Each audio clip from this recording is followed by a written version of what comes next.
Well, the wife went out of town about a week or so back and left me at home by myself to batch 5 straight nights of TV, and I was ready to scream. So I called this beer-drinking buddy of mine, and I said, "Hoss, I ain't having a very good time. Let's go to the wrestling matches and let off a little steam." So I showered and shaved and put on a tie, fed the dogs and fixed a ham on rye. About then I heard old Bill pull up outside the door. I said, "Hoss, let's get us a case of beer, and what we don't drink, we can bring back here." But I would have stayed home if I'd have known what lay in store.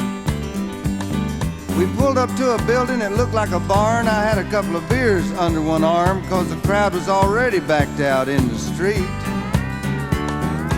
People were a-pushing and a-shoving like cattle. Just to get in line was a heck of a battle. We had to fight like hell, but we finally got ringside seats. I picked up a program as we passed through the door. We went to section D, seats 3 and 4. About that time, the announcer stepped in the ring. He said, "Tonight's the greatest card that's ever been signed. We got a stretcher match that's gonna blow your mind." Then they lowered the lights and the crowd started to scream. He introduced the Spider from parts unknown with his trusty partner, the Blue Cyclone. They were taking on a team that never had been beat. Well, the ref checked them over and the rules were explained, and somebody hollered, "The Spider's got a chain." Then in came the Vulture with his manager, Sneaky Pete. Then they rang the bell and all heck broke loose. My legs were shaking like a rubber goose. I'd never seen anything like this, not even in the war. The Cyclone put the Vulture in an airplane spin and body slammed him, and he did it again, and I swear I didn't see how that cat could take much more. There was a little old lady sitting next to me. If she was a day, she was 83, but she raised more hell than any man I ever seen. She screamed and cussed in the Cyclone's face till they carried her out like a basket case. Then the police came in and formed a circle around the ring.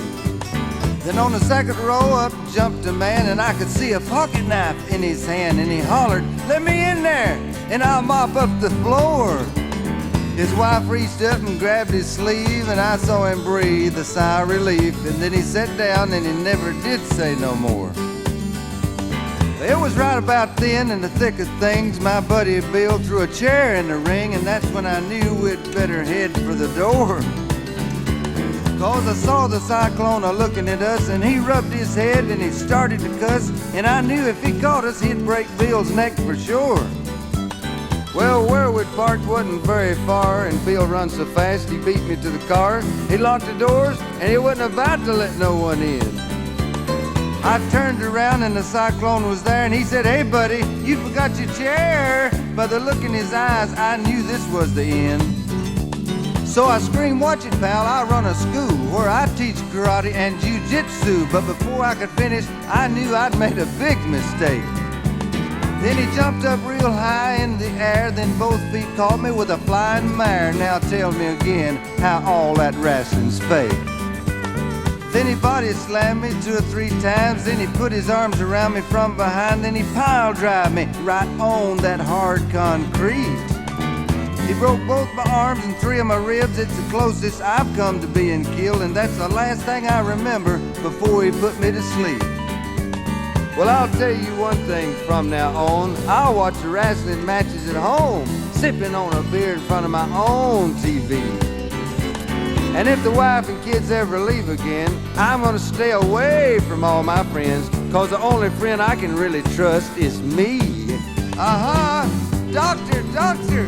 Oh, there comes that nurse with that big needle. Now tell me again how all that wrestling's fake.